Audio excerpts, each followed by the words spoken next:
1절에 보면은 그때 바리새인과 서기관들이 예루살렘으로부터 예수께 나와 가로되 당신의 제자들이 어찌하여 장로들의 유전을 범하나이까? 떡 먹을 때 손을 씻지 아니하나이다. 이렇게 이제 예수님의 제자들을 바리새인들이 공격합니다. 그 공격이 다른 게 아니라 손 안 씻는다는 거죠.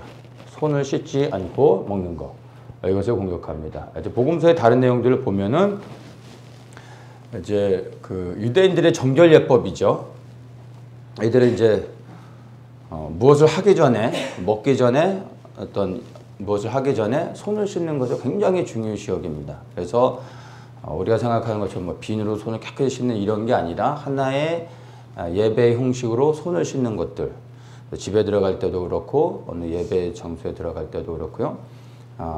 손을 씻는 것들을 굉장히 중요시 여깁니다. 근데 예수님의 제자들은 뭐 이런 거 신경도 안 쓰고 먹었다는 거죠. 그래서 이 바리새인들이 지적하는 게 뭐냐면 손을 씻지 않는 것을 지적하면서 손을 씻지 않는 그것에 대하여 얘기하는 게 장로들의 유전을 가지고 언급을 하는 겁니다.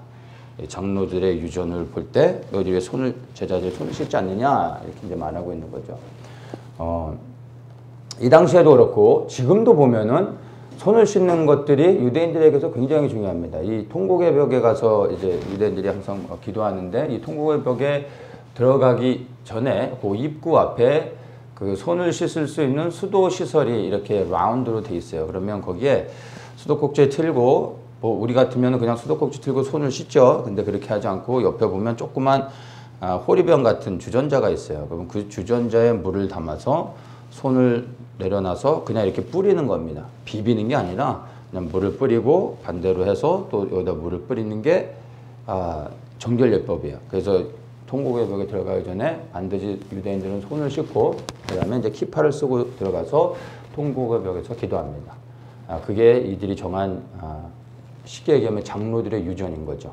이렇게 안 하고 들어가면 이제 난리가 나는 겁니다. 못 들어가게 하고. 이 자체는 이제 문제가 아니에요, 사실은. 그런데 이게 문제가 되는 게 뭐냐 하면은 하나님의 말씀보다 이것들이 우선시 되어진 게 문제라는 겁니다. 이제 보면 장로들의 유전에 대해서 제가 언급을 했지만 이 장로들의 유전이 뭐냐면 쉽게 얘기하면은 유대인들에게 전통이 되어진 것입니다. 그러니까 원래는 하나님의 말씀 토라라고 해서 하나님의 말씀이 유대인들에게 주어졌는데 이 말씀을 이들이 온전히 지키기 위해서 이 랍비들이 이 말씀을 풀어서 해석해준, 설명해준 것들이 있습니다. 그러니까 본질적으로는 말씀을 잘 지킬 수 있도록 말씀을 풀어서 해설집을 만들어 놨어요. 근데 이것을 풀어서 해석해 주다 보니까 말씀에 덧붙여서 이렇게 하라 저렇게 하라라는 구체적인 지침들이 주어지기 시작한 겁니다. 근데 이게 나중에는 율법보다 더 높은 권위에 주어지게 된 겁니다. 그리고 율법에서 말하지 않는 하나님의 말씀에서 말하지 않고 있는 수많은 여러 가지 하라 하지 마라 하는 여러 가지 어떤 규칙들을 새롭게 만들었는데 이것들에 집중하면서 이제 사람들이 말씀이 아닌 장로들의 유전, 즉 전통이 되어버린 이것에 사람들이 주목하며 초점을 맞추고 있다는 겁니다. 그래서 예수님의 제자들에게 지적하고 있는 것도 하나님의 말씀을 가지고 지적하는 게 아니라 장로들이 만든 유전, 즉 유대인들의 전통을 가지고 이제 얘기하고 있는 겁니다. 어느 순간 처음에는 좋은 의도로 그 해설집을 만들었는데 이 해설집이 하나님의 말씀보다 더 높은 위치에 올라가 있게 된 겁니다. 그리고 현재 이스라엘에서 하레딤이라고 해서 전통 유대인들이 있죠. 이 사람들이 하는 일이 하루 종일 말씀을 연구하고 기도하는 거예요. 그리고 정부는 그들에게 돈을 줍니다. 그래서 우리가 흔히 보면은 이런 하레딘들, 전통 유대인들이 정말 하루 종일 하나님의 말씀만 연구하는 것 같지만 실상은 그렇지 않습니다. 이들도 이제 우리 기독교도 교파가 있듯이 이 전통 유대인들에게도 자기가 따르는 스승 파가 있습니다. 근데 이 자기가 따르는 스승이 만들어 놓은 어떻게 우리로 보면 교리라고 말할 수 있는 거죠. 가르침들, 랍비들의 가르침. 이들이 하루 종일 연구하는 게 이겁니다. 물론 하나님의 말씀도 연구하죠. 그런데 이들에게 더 중요한 건 그들의 스승이 가르쳐준 가르침입니다. 그래서 이 유대인, 이 하레딤들에게 있어서 수많은 학파가 있는데 가장 큰 학파가 들어보셨는지 모르겠는데 카발라 신학입니다. 거의 다수가 이 신학을 따르고 있습니다. 하나님의 말씀보다 권위가 있는 게 이 카발라 신학, 이들에게 신학이 되어진 것들입니다. 그래서 말씀만 연구하는 게 아니라 사실은 이들의 스승의 가르침을 묵상하고 연구하고 애우고 하는 게 이 하레딤들의 일이라는 겁니다. 자, 전통 자체는 사실은 좋은 거죠. 어느 나라나 전통이 있고 유대인들도 하나님의 말씀을 그들의 전통으로 여기며 하나님의 말씀을 바르게 지키면 문제가 전혀 없습니다. 근데 문제가 뭡니까? 전통 자체에 문제가 있는 게 아니라 이 전통이 하나님의 말씀을 잘 지키기 위해 세워진 전통이 본질적인 하나님의 말씀보다 어느 순간 더 높이 올라가 버린 겁니다. 예수님 당시에 이미 이렇게 돼버렸습니다. 장로들이 만든 유전, 전통이 하나님의 말씀보다 더 권위가 높아져서 지금 하나님의 말씀이 아닌 전통으로 예수님 앞에서 제자들을 책망하고 있는 겁니다. 그래서 3절에서 예수님이 이런 말씀을 하시죠. 너희는 어찌하여 너희 유전으로 하나님의 계명을 범하느냐. 예수님이 정확하게 지적하죠. 무엇으로요? 너희가 만든 전통으로 하나님의 말씀을 너희가 반역을 하고 있느냐, 불순종하고 있느냐, 이 말씀을 합니다. 그러면서 구체적으로 이들이 무엇을 잘못하고 있는지에 대해서 이제 설명을 합니다. 그러니까 손 씻는 문제에 대해서 예수님이 얘기하시는 것이 아니라 오히려 그들의 본질적인 문제를 드러내면서 말씀하시는데 4절에 하나님이 이르셨을 때 내 부모를 공경하라 하시고 또 아비나 어미를 회방하는 자는 반드시 죽으리라 하셨거늘 너희는 가로되 누구든지 아비에게나 어미에게 말하기를 내가 드려 유익하게 할 것이 하나님께 드림이 되었다고 하기만 하며 그 부모를 공경할 것이 없다 하여 너희 유전으로 하나님의 말씀을 폐하는도다. 복음서의 다른 곳에 보면 이것은 이제 고르반이라고 하죠. 이 고르반이라는 게 뭐냐면 이것도 또한 하나의 전통이 되어진 건데 하나님께 이게 어떤 사람이 드리기로 작정한 어떤 그 제물이 있어요. 그러면 이 제물이 다른 곳에 쓰여지지 않고 오직 하나님께 드려질 수 있도록 제도적으로 만드는 게 고르반이라고 하는 겁니다. 그래서 내가 이 물건을 하나님께 드리기로 결단합니다. 라고 하나님께 서원하면 고르반이 된 거예요. 그러면 이거는 어느 누구도 타치할 수 없습니다. 예를 들어서 빚을 졌는데 돈을 갚지 못한 상황에서 이 빚을 받으려고 하는 사람이 내가 당신이 가지고 있는 이 물건을 돈 대신 가져가겠다라고 했을 때 이것은 고르반입니다. 라고 하면 이 사람도 못 건드리는 거예요. 왜냐하면 하나님께 드려졌기 때문에. 그래서 하나님께 드려진 것이 다른 용도에 쓰여지지 않도록 법적인 제도를 하나의 이제 전통으로 그들이 만들어 놓은 겁니다. 그래서 고르반이라고 하면 어느 누구도 건드리지 못하는 겁니다. 근데 좋은 취지로 만들어 놨는데 이제 예수님 당시에 유대인들이 이 고르반을 어떻게 사용했냐면 부모를 공양해야 되는데 자기가 가진 것으로 부모를 공양하고 섬겨야 되는데 그러고 싶지 않은 거예요. 그러면 자기가 이제 조금 좀 어려워질 수 있는 거죠. 그래서 부모를 섬기지 않기 위한 좋은 핑곗거리가 고르반이었던 거예요. 너 왜 부모님을 섬기지 않고 있냐? 부모님이 먹을 것이 없는데 왜 먹을 것을 드리지 않고 있냐? 너에게 필요 공급할 수 있는 것이 있지 않냐? 그때 이거 고르반입니다. 그래서 이것을 피해가는 겁니다. 근데 이것이 유대 사회에서 너무나 당연한 하나의 문화가 되어버린 거예요. 아무 생각 없이 이거 하나님께 드려줬습니다. 그래서 부모님을 섬길 수 없습니다. 그리고 하나님께 안 드리는 거죠. 이게 유대인들 사회 가운데 너무나 흔한 상황이었다는 겁니다. 우리 이방인이 봐도 이야기만 들어도 참 이러면 안 된다는 걸 알잖아요. 그런데 유대 사회에서는 이게 문화가 되어진 겁니다. 너무나 쉽게 죄책감을 갖지 않고 흔히 하고 있었던 겁니다. 그것을 예수님이 정확하게 드러내고 계시는 겁니다. 너희가 만든 전통으로 하나님의 말씀을 범하느냐. 즉 너희가 만든 전통으로 감히 하나님의 계명 제5계명 내 부모를 공경하라 하신 이 말씀을 너희가 만든 전통으로 지금 불순종하고 있느냐. 정확하게 이 말씀을 통해서 그들의 잘못을 드러내고 있는 것입니다.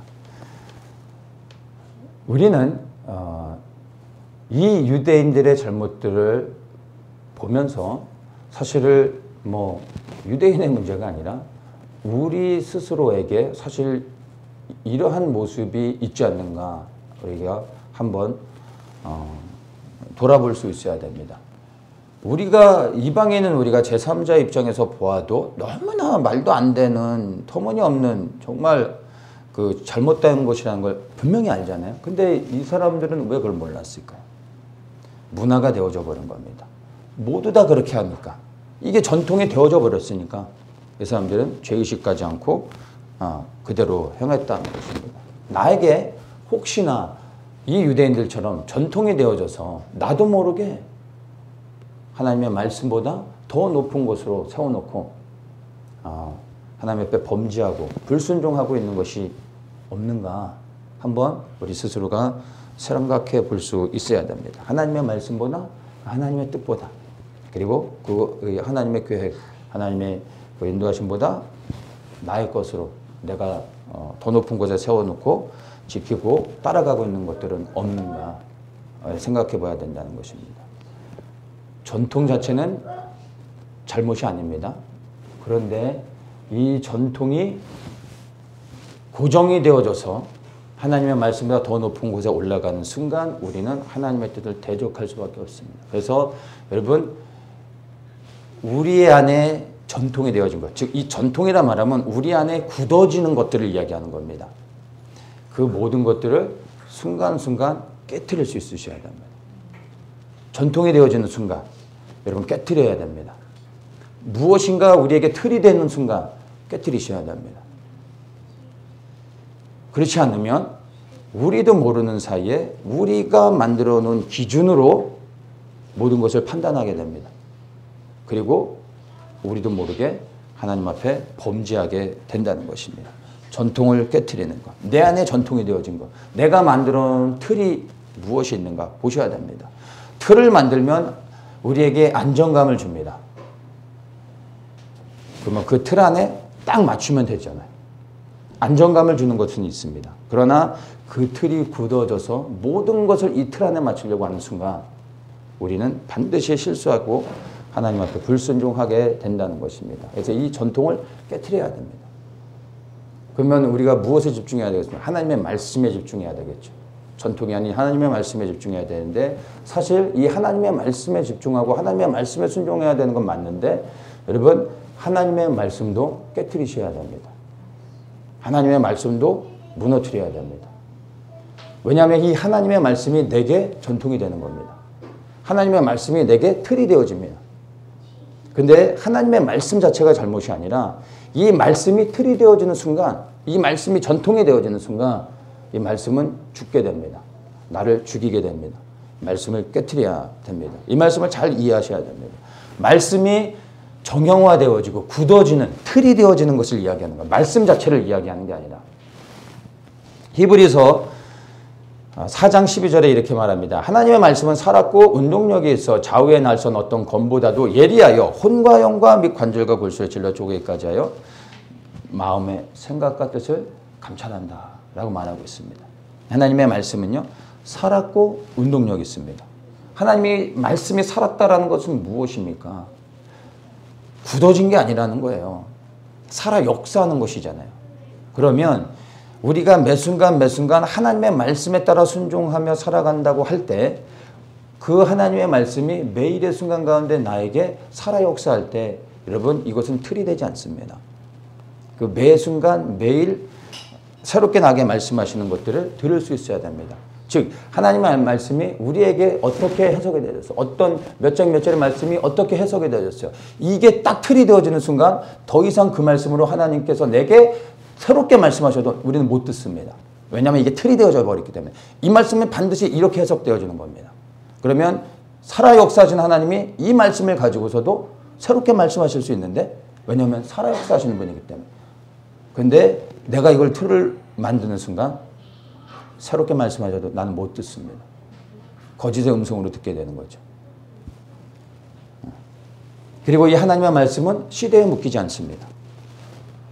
모든 시대 가운데 새롭게 적용되어집니다. 바울이 살았던 시대의 말씀과 우리 시대의 말씀에 본질적인 건 동일하겠지만 그 시대마다 적용되어진 하나님 말씀, 우리에게 새롭게 말씀하실 수 있다는 겁니다. 굳어지면 안 되는 겁니다. 똑같은 말씀을 가지고서도요, 하나님께서 오늘 우리에게 이리로 가라 말씀하실 수 있는데 이 똑같은 말씀으로 내일은 우리에게 저리로 가라고 감동하실 수 있다는 겁니다. 왜냐하면 그분은 살아 역사하시는 분이기 때문에. 그리고 이 하나님의 말씀은 교리와 사상에 묶이지 않는다는 겁니다. 교리가 잘못된 겁니까? 신학이 잘못된 겁니까? 아니죠. 그런데 하나님의 말씀을 좀 더 잘 알기 위해 만들어 놓은 교리와 신학들이 굳어져서 틀이 되어지고 이것이 하나님의 말씀보다 더 높이 올라가는 순간 이제 우리 하나님의 말씀은 버려버리게 되는 겁니다. 이해되시죠? 그래서 정말로 우리는 전통을 버려야 되는데 이 전통은 본질적으로 하나님의 말씀으로 시작하여 우리에게 전통이 된다는 겁니다. 이 말씀도 깨트리셔야 됩니다. 그러면 말씀을 버리고 깨트리라는 게 무엇을 의미합니까? 정말 말씀이신 예수님을 버리라는 게 아닙니다. 말씀을 깨트리고 버리라는 것은요, 말씀보다 더 중요한 성령님께 초점을 맞추며 성령님께 주목하고 듣고 집중할 수 있어야 된다는 이야기입니다. 그러면 말씀에 순종하게 됩니다. 모든 말씀은 하나님의 감동으로 되어진 겁니다. 말씀을 누가 기록하셨습니까? 성령 하나님께서 기록하셨습니다. 모든 말씀은 성령 하나님을 통하여 해석되어집니다. 우리의 지식으로 해석되지 않습니다. 성령 하나님이 우리에게 말씀을 깨달아 알게 하십니다. 그래서 우리가 말씀 붙잡는데 본질적으로 더 중요한 건 말씀이 아니라 말씀을 기록하시고 말씀을 우리에게 깨닫게 하시고 해석해 주시고 말씀으로 인도하시는 성령님께 집중하는 게 말씀에 순종하는 겁니다.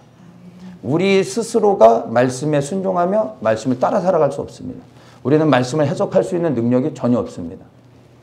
성령께서 우리에게 말씀을 깨닫게 하시고 이 말씀을 필요에 따라 우리에게 계시로 열어주시며 우리를 인도해 주시는 겁니다. 말씀을 붙잡는 게 아니라 성령님을 따라 순종해야 됩니다. 그런데 그것이 사실은 말씀에 순종하는 삶이라는 겁니다. 이 말씀이 굳어지는 순간 결국은 사실은 우리가 알고 따라가는 이 말씀의 지식 쪼가리가 결국은 가만 보면 우리를 사망으로 인도할 수 있다는 겁니다.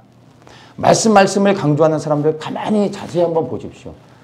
오직 말씀하고 말씀만을 강조하는 사람들 가만히 보면 이런 사람들의 대부분의 그 영을 보면 성령을 부인합니다. 성령을 부인할 가능성이 많습니다. 성령의 역사가 끝났다고 말하는 사람들. 그래서 우리 시대는 오직 말씀만이 필요하다라고 말하는 사람들. 그 사람들이 해석하는 말씀이 잘못됐다는 게 아닙니다. 그거밖에 모른다는 거예요. 이래야만 된다는 겁니다. 그런데 우리 하나님은 살아 역사하시죠. 말씀을 기록하신 성령께서 오늘도 새롭게 우리에게 말씀을 풀어주시는 겁니다. 우리가 66권을 다 해석할 수 있다 하더라도 여러분 우리가 다시 성령의 새로움을 통하여 그 성령의 조명하심을 통하여 말씀을 다시 볼 때 우리가 깨닫지 못했던 말씀들을 다시 알게 해주시는 게 성령 하나님이십니다. 우리는 영원토록 하나님의 말씀을 다 알 수가 없는 겁니다. 예를 들어서 베드로와 고넬료의 사건이 우리에게 굉장히 중요한 교훈이 되죠. 환상 가운데 베드로에게 부정한 음식이 내려오게 하며 먹으라고 주님이 하십니다. 베드로가 안 되죠. 베드로뿐만 아니라 모든 배우지 못한 유대인이 봐도 부정한 음식을 먹으면 안 되는 거야. 율법에서 나오고 있지 않습니까? 다 아는 거 아닙니까? 베드로가 거부하죠. 주님이 먹으라고 했는데 베드로는 거부합니다. 무엇을 기준으로요? 그가 알고 있는 말씀으로. 근데 그가 알고 있는 말씀이 잘못입니까? 맞죠. 부정한 음식 먹으면 안 되죠. 알잖아요. 근데 그 지식이 자기도 모르는 사이에 하나님의 뜻을, 예수님이 말씀하신 것을 거부하고 있는 겁니다. 주님이 말씀하시죠. 내가 정한 것을 네가 부정하다 말하느냐. 이것을 어떻게 베드로가 깨달을 수 있습니까? 말씀의 지식을 가지고는 절대 안 돼요. 말씀이 틀이 되어져 버렸어요. 지식이 되어버린 겁니다. 성령의 인도하심과 새롭게 하시는 말씀을 알지 못하는 거죠.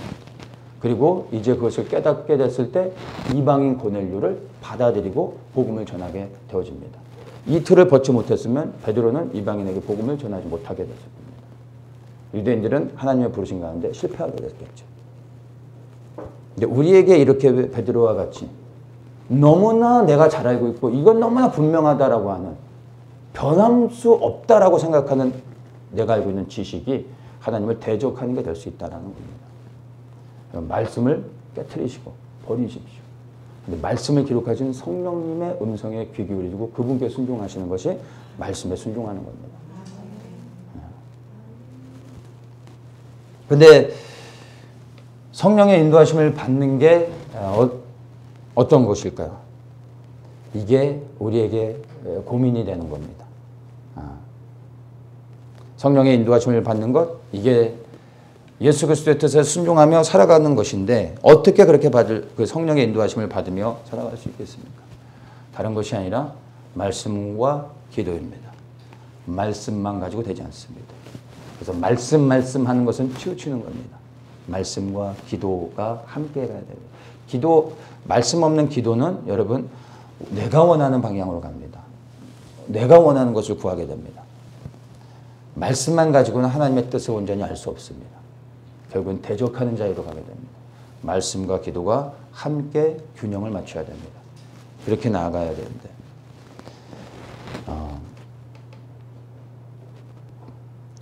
특별히 마지막 시대에 우리에게 필요한 것이요. 말씀도 중요하지만 그 무엇보다도 기도가 필요합니다. 근데 이 기도는 잠시 잠깐 우리가 좀 뭐 작정해서 기도했다고 해서 이 기도를 통해 주님의 뜻을 알 수 있는 게 아닙니다. 기도라는 것은 사실은 주님과의 인격적인 교제를 이야기합니다.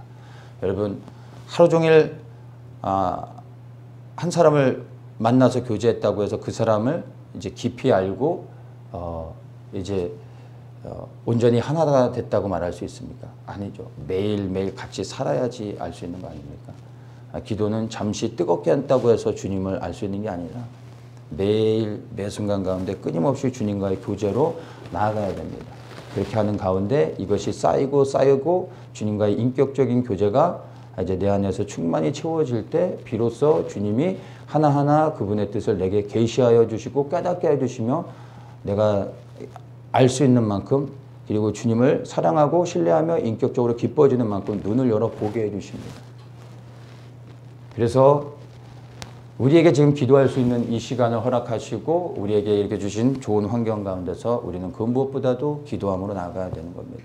그리고 이 다가오는 환난 가운데서 우리가 이제 승리하고 믿음을 지킬 수 있는 것이요. 우리가 쌓아놓은 기도를 통하여 주님이 우리를 붙잡아 주시고 필요할 때 우리의 눈을 열어 계시하여 주시며 우리를 인도해 주신다는 겁니다. 그래서 지금 여러분 잠시 잠깐 며칠 집중해서 기도한다고 해서 우리가 주님과의 관계가 인격적으로 세워지는 게 아닙니다. 이것은 매일의 시간 가운데 끊임없이 주님 앞에 나아가야 되는 겁니다. 그래야 우리가 기도할 수 없을 때, 우리가 주님을 붙잡을 수 없을 때, 주님의 이름을 조차 부를 수 없고 우리가 주님을 부인할 수밖에 없는 상황 가운데 들어갈 때 주님이 우리를 붙잡아 주시고 우리의 입술을 지켜주시고 우리를 강건케 해주시는 겁니다. 근데 그 일을 위하여 우리가 주님 앞에 늘 기도함으로 나아가야 된다는 겁니다. 그래서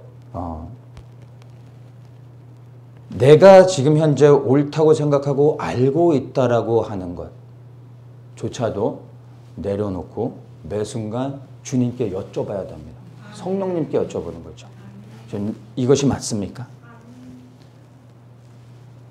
내가 어떤 상황 가운데서 이 말씀으로 내게 주님께서 그 상황 가운데서 풀어주셨습니다. 비슷한 상황이 딱 왔어요. 사람들의 본능적 반응은 이때 이 말씀으로 이렇게 했더니 이렇게 풀어주셨지. 이렇게 생각하는 자체가 인본주의적인 겁니다. 그 과거의 경험, 하나님이 내게 만나주셨고 풀어주시고 해결해 주셨던 이 방법으로 오늘도 내게 동일하게 역사하시는 게 아닙니다. 그분은 살아 계신 분입니다. 똑같은 말씀을 가지고서도 계속해서 다르게 우리에게 말씀하실 수 있는 분이라는 겁니다. 과거의 경험에 묶이면 안 되고 오늘 다시 내게 새롭게 말씀하실 것을 믿으며 과거의 경험을 의지하고 이럴 때 이렇게 했었으니까 해결이 됐으니까 이것도 똑같이 적용하면 되겠지라고 하는 건 성령의 음성을 부인하고 이제 내가 원하는 방식으로 하겠다는 거예요. 틀이 되어진 거죠. 내려놓아야 됩니다. 주님께 여쭤봐야 됩니다. 주님 이것이 맞습니까? 여쭤볼 때 그분이 인도해 주신다는 겁니다. 이것이 사실은 우리에게 너무나 중요한 것입니다. 그래서 지식을 쌓는 것 여러분 그 별 의미 없는 겁니다. 근데 이것이 틀이 되어지고 정형화되어져서 굳어지면 여러분 이게 사실은 바리새인들처럼 되는 겁니다. 죽은 하나님의 말씀으로 감히 살아 역사하시는 예수 그리스도 앞에서 예수님을 판단하고 있는 이 어리석은 자들처럼 하나님 앞에 범죄할 수 있게 되는 것입니다. 그래서 날마다 내가 안다고 생각하는 것들 이런 모든 것조차도 그리고 이거는 분명히 하나님의 뜻이야 라고 생각하는 것조차도 주님께 여쭤보셔야 됩니다. 그리고 주님의 인도하심을 구할 때 성령께서 반드시 우리에게 말씀하십니다. 이것은 여러분 스스로가 훈련하면서 스스로 성령의 그 민감한 인도하심과 그분의 음성 그리고 그분의 그 세밀하게 말씀하시는 방법들을 여러분 스스로가 인격적 교제를 통해 배우셔야 되는 겁니다. 사랑하는 사람의 숨결, 그 소리 그리고 제스처 하나하나를 우리가 알잖아요. 그처럼 각 사람에게 말씀하시는 하나님의 방법이 다릅니다. 배우셔야 됩니다. 왜냐하면 성령 하나님께서 오늘 이 시간에도 저뿐만이 아니라 모든 여기에 모인 모든 한 사람 한 사람을 만나주시고 계시기 때문에 그 성령 하나님이 각자에게 찾아가시고 인도하시는 방법은 다 다릅니다. 스스로 성령님과의 교제를 통해 여러분들이 그분을 인격적으로 교제하며 배우셔야 됩니다. 다른 방법이 없습니다. 빨리 가는 길은 없습니다. 계속해서 날마다 그분과 교제하시면서 새롭게 인도하심을 받기를 축복합니다. 8절에 이렇게 말합니다. 이 백성의 입술로는 나를 존경하되 마음은 내게서 멀도다. 전통으로 하나님의 말씀을 대적하고 있는 바리새인들을 향하여 예수님이 하시는 말씀입니다. 입술로는 나를 존경하되 마음은 내게서 멀다. 당시에 바리새인들만큼 예수님을 하나님의 말씀을 철저하게 지키는 사람들이 어디 있었습니까? 바리새인들을 따라갈 수가 없었습니다. 그런데 입술로는 나를 존경하지만 이들이 마음은 나에게서 멀다 이야기하고 있습니다. 이들은 예배 가운데서 기도 가운데서 그리고 섬기고 봉사하는 모든 것 가운데서 경건에 대하여 누구에 뒤처지지 않는 1등하는 사람들이었습니다. 그런데 주님은 이들을 향하여 입술로 나를 존경하는 자들이다. 그러나 마음은 내게서 떠나 있는 자들이다 말하고 있습니다. 외적으로 경건하게 하나님을 섬기는 것 같지만 실상 마음은 떠나 있는 이들의 모습을 정확하게 말씀하고 있습니다. 지금 우리의 삶에서 여러분 우리 스스로가 다른 사람을 보지 않고 우리 스스로를 판단할 때 여러분들의 모습은 어떻습니까? 여러분의 예배와 기도와 경건의 생활 모든 것 가운데 여러분의 모습들은 어떻습니까? 근데 우리 눈에 보여지고 우리가 판단되어지는 것 가지고서 우리의 믿음을 예수님 앞에서 자랑할 수 없고 그것이 온전하다라고 말할 수 없습니다. 내가 하고 있는 모든 일들, 나의 모든 수고들, 이 모든 것들의 동기 그리고 이 모든 것들이 누구를 위한 것인지를 여러분이 보셔야 됩니다. 내가 얼마나 많은 일을 하고 있느냐 이건 중요하지 않습니다. 누구를 위해 이것을 하고 있느냐 아닙니다. 근데 이것이 오직 예수 그리스도를 위한 게 아니면 여러분 다 쓸데없는 겁니다. 헛된 겁니다. 내가 하는 모든 일이 정말 오직 예수님을 위한 것인지 아니면 나를 드러내기 위한 것인지 보셔야 됩니다. 오직 예수 그리스도를 위한 게 아니면 여러분 배설물이 되는 겁니다. 그러니까 분명히 기억을 하셔야 됩니다. 여러분의 마음의 동기를 살피십시오. 그리고 무엇을 하든 예수 그리스도를 위하여 여러분이 하실 수 있어야 됩니다. 사단이 우리에게 하는 일이 뭐냐면 첫째로 예수님을 믿지 못하도록 합니다. 그래서 예수님이 우리의 구원자로 영접하고 예수님을 우리의 주인으로 섬기며 살아가지 못하도록 만듭니다. 이것을 제일 먼저 하는 겁니다. 그래서 이 땅에 수많은 사람들 가운데 보십시오. 전 세계 70억이 넘잖아요. 예수님을 믿는 사람들은 극히 적습니다. 왜요? 사단이 예수님을 알지 못하도록, 영접하지 못하도록 하고 있기 때문에 사단이 성공하고 있는 거죠. 그런데 그 가운데서도 하나님의 은혜로 예수님을 영접한 사람들이 있습니다. 그리고 예수님을 구원자일 뿐만 아니라 주인으로 모시고 그리스도를 위해 살아가는 자들이 있습니다. 그렇죠? 그러면 사단이 그 다음에는 어떻게 할까요? 그들을 가만둡니까? 아니요. 결코 그렇지 않죠. 두 번째, 이제 예수님을 믿고 섬기며 살아가는 자들에게 사단이 하는 것은요, 이제 이들을 종교인으로 만드는 겁니다. 교회는 오되 그냥 교회만 왔다 갔다 하는 사람을 만드는 겁니다. 성전은 오되 성전의 뜰만 밟고 돌아가는 사람들. 성전의 뜰을 밟고서 나는 하나님을 만났다 생각하고 돌아가는 사람들.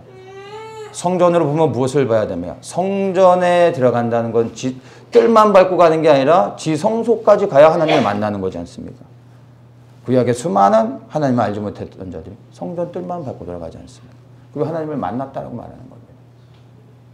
예수님을 믿었음에도 불구하고 예수님과의 인격적 교제가 시작했음에도 불구하고 그분을 깊이 알아가는 것을 중단하고 그냥 교회에 와서 교회의 시스템 안에 들어가서 분주하게 교회 일만 하는 사람들. 사단이 만든 덫에 빠지는 사람들이 되는 겁니다. 이게 종교인이 됩니다. 그리고 내가 교회에서 이렇게 하고 있고 내가 일주일에 몇 번을 교회를 나가고 예배를 나가고 이렇게 저렇게 봉사하고 있기 때문에 나는 잘하고 있는 거고 구원받은 사람이고 훌륭한 믿음을 가진 사람이라 생각하는 거죠. 착각이죠.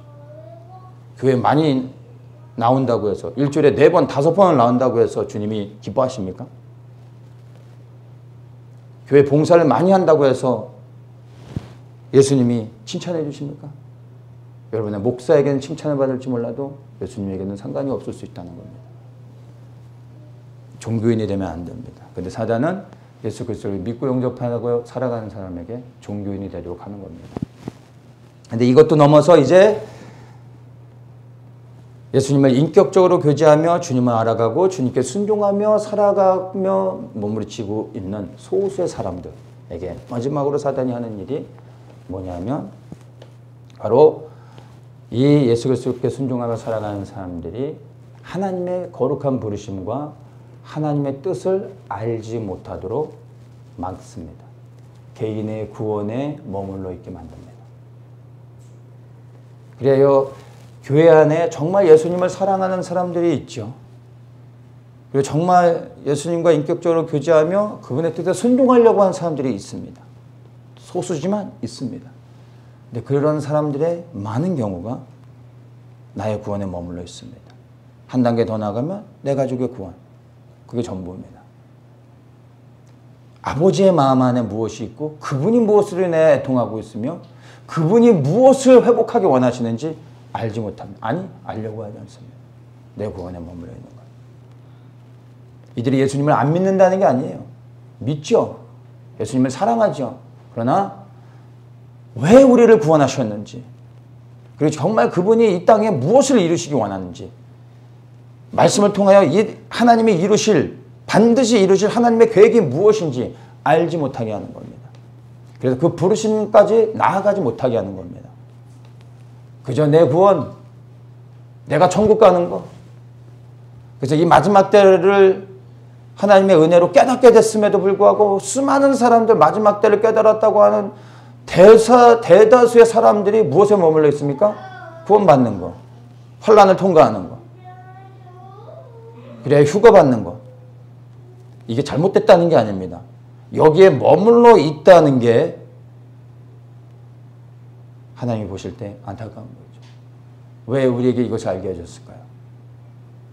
우리 구원받으라고요. 이것을 통하여 이 주님의 재림이 임박한 시대 가운데 우리가 무엇을 해야 될지 눈을 열어 계시로 보여주기 원하시는 겁니다. 근데 그 단계까지 나아가길 원치 않는 거예요. 나의 구원에 머물러 있는 사람들. 예수 믿고 구원받고 이 땅에서 행복하게 살다가 천국 가려고 하는 사람들이나 이 마지막 때 그냥 휴거 받아서 환난을 피하고 천국에 가길 원하는 사람이나 뭐가 다릅니까? 우리를 구원하신 예수 그리스도의 목적, 하나님께서 이 땅에 계획하신 그분의 일들이 무엇인지를 알아야 되지 않겠습니까? 그것을 안다면 우리의 구원은 더 이상 눈에 들어오지 않습니다. 이미 구원받았기 때문에 이제 우리의 삶이 그리스도를 위하여 어떻게 드려야 되는지를 고민하며 우리의 삶을 전적으로 드립니다. 사도 바울이 그런 삶을 살았지 않습니까? 예수님의 제자들이 그런 삶을 살았지 않습니까? 그들의 인생을 주님을 위해 다 드렸습니다. 왜 우리 시대에 그와 같은 사람들이 없습니까? 여러분, 주님의 계시가 여러분들에게 열려지길 축복합니다. 나의 구원의 이 단계를 넘어서서 하나님의 영광을 위해 여러분들의 삶을 함께 온전히 드리시길 축복합니다. 근데 이것이 여러분 구원받는 가장 복된 길입니다. 가장 안전하게 구원받을 수 있는 길입니다.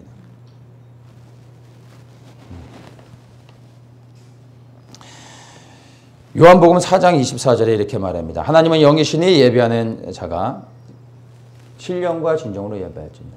영과 진리로 예배하라고 말하고 있습니다. 영과 진리로 예배하는 것. 여러분, 이 영과 진리로 예배한다는 것은요, 이 영으로 예배하는 것은 우리의 영이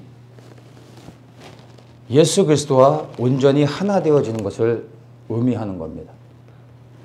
우리의 몸이 이곳에 와 있지만, 그러나 지금 우리의 영이 깨어서 주 예수 그리스도를 구하며 그리스도께 정말 간절한 가운데 주님을 붙잡고 찾고 있지 않다면 우리의 예배는 실패하는 겁니다.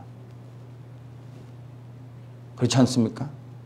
그렇지 않으면 종교인이 되는 겁니다.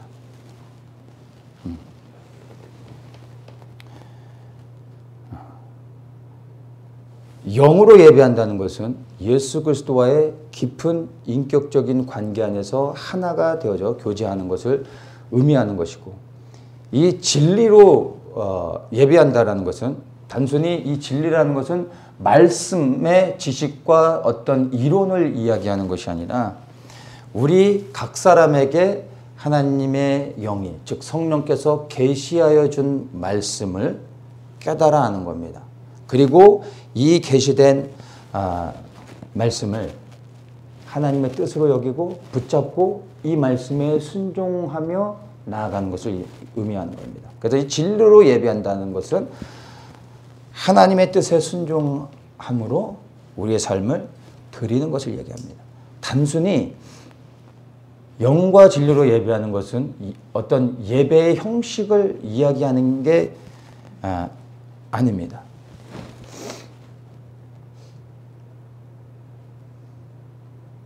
영이 살아있는 사람이 진리 위에 서게 됩니다.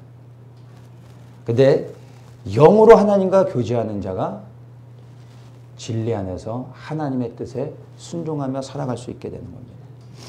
그래서 영과 진리로 예배한다는 것은 구별될 수 있는 게 아니라 먼저 우리의 영이 그리스도와 온전한 교제를 이룰 때 비로소 진리이신 하나님의 뜻이 각 사람에게 풀어지고 깨닫게 되어져서 이 말씀에 순종함으로 이제 우리의 삶을 들여 살아가게 되는 겁니다. 단순히 주일 예배를 얘기하고 뭐 어떤 새벽 예배를 얘기하고 예배를 얘기하는 게 아니라 우리의 삶의 태도를 의미하는 것입니다. 그래서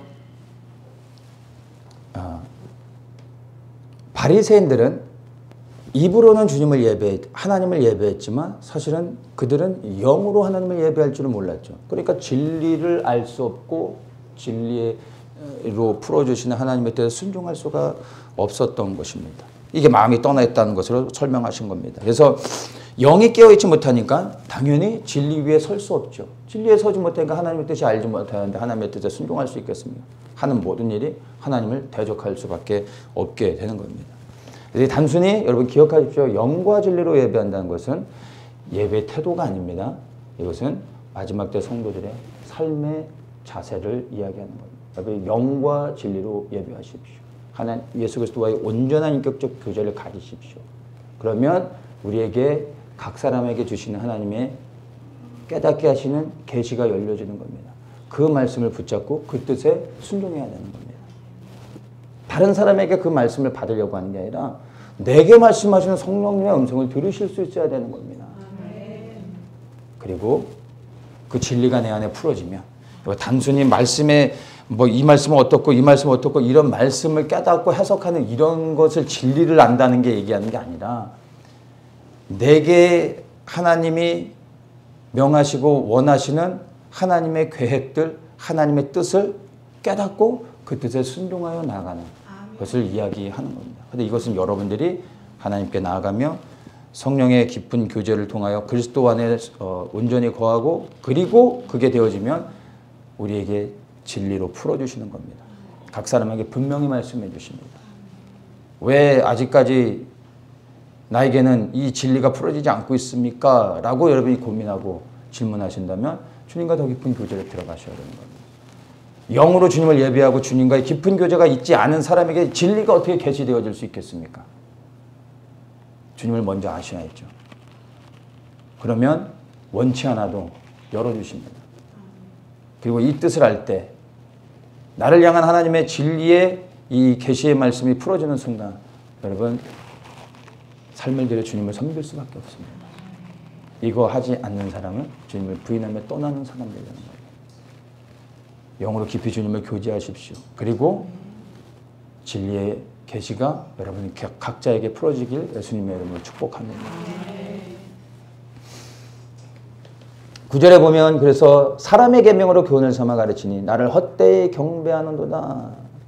영이 깨어있지 못한 바리새인들을 향하여 예수님이 하시는 말씀입니다. 영이 깨어있지 못하니까 무엇을 붙잡아요? 전통을 붙잡죠. 사람이 만들어 놓은 곳, 내가 쌓아놓고 만들어 놓은 틀이 되어진 것들을 붙잡을 수밖에 없죠. 영이 살아있는 사람은 이런 것들을 버립니다. 성령의 인도하심을 따르는 것이죠. 11절에 이렇게 말합니다. 입에 들어가는 것이 사람을 더럽게 하는 것이 아니라 입에서 나오는 그것이 사람을 더럽게 하는 것이다. 입에 들어가는 것과 입에서 나오는 것을 대조해서 말씀하십니다. 이것은 여러분 굉장히 육적인 것들을 표현해서 설명해 주는 것 같지만 사실은 굉장히 영적인 말씀입니다. 17절에서부터 보면 입으로 들어가는 것은 배로 들어가서 뒤로 내어버리는 줄을 알지 못하느냐.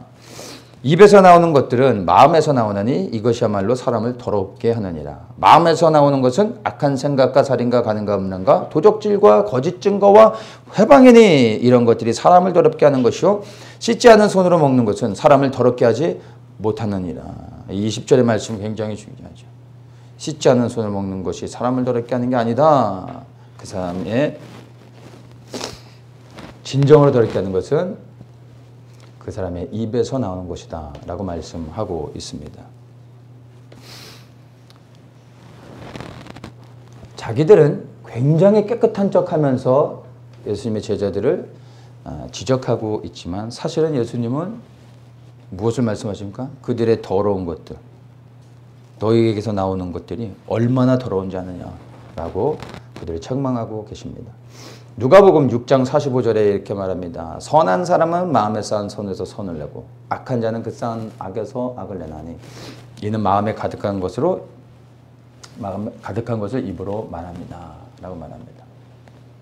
우리 안에 악한 것이 있으면 악한 것을 들어왔으면 악한 것을 먹으면 우리가 선한 것을 낼 수 있나요? 절대 안 되죠. 반대로 우리가 선한 것을 먹고 악한 것을 낼 수 있습니까? 아니죠. 그것도 불가능한 겁니다. 우리가 선한 것을 먹으면 선한 것을 내게 됩니다. 들어가는 것을 볼 것이 아니라 나오는 것을 보며 우리가 어떠한 사람인지를 알 수 있게 되는 겁니다. 그러니까 내 안에서 선한 것이 나오고 있다면 내가 하나님께 속하였다라는 것을 알 수 있는 겁니다. 그래서 그에게서 나오는 것을 통하여, 나에게서 나오는 것을 통하여 내가 누구에게 속해 있는지를 스스로 분별하여 알 수 있는 것입니다. 다른 사람을 보지 마시고 여러분 스스로를 보십시오.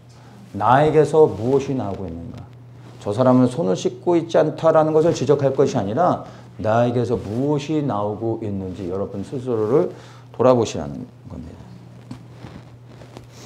입으로 들어가는 것이 아니라 입에서 나오는 것으로 분별해야 된다고 주님께서 분명하게 말씀하고 있습니다. 즉 보여지는 것이 아니라 내게 나타나는 것, 드러나는 것, 열매를 통하여 나를 분별하고 판단해야 된다라는 것입니다. 지금 그 어느 때보다도 정말로 다른 사람들을 보고 판단할 때가 아니라 우리 개개인의 모습을 우리가 분별하면서 그리고 주님 앞에 나 자신을 바르게 볼 수 있어야 됩니다. 나에게서 정말 무엇이 나오고 있는지 여러분 영으로 여러분 스스로를 분별할 수 있도록 성령님의 도우심을 구하십시오. 내가 어떻게 보여지고 있는가 이런 것들에 주목할 것이 아니라 내가 무엇을 말하고 있는지 그리고 무엇을 맺고 있는지 이것들을 주목해 보셔야 됩니다. 생각보다 주님께서 우리를 부르시는 날들이 여러분 빨라질 수도 있는 겁니다. 주님이 이제 오시겠지만 언제 오실지 우리는 알 수 없습니다. 그러나 중요한 건 주님이 정말로 구름을 타고 이 땅에 오시기 이전에 우리를 먼저 부르실 수도 있지 않습니까? 준비되어 있어야 되지 않겠습니까? 다른 사람을 볼 것이 아니라 정말 우리 개개인 나에게서 나오는 것이 무엇인지를 여러분 보셔야 됩니다. 그래야 주님 앞에 섰을 때 책망받는 것이 아니라 정말로 주님 앞에 칭찬받는 자가 되어줄 수 있는 것입니다.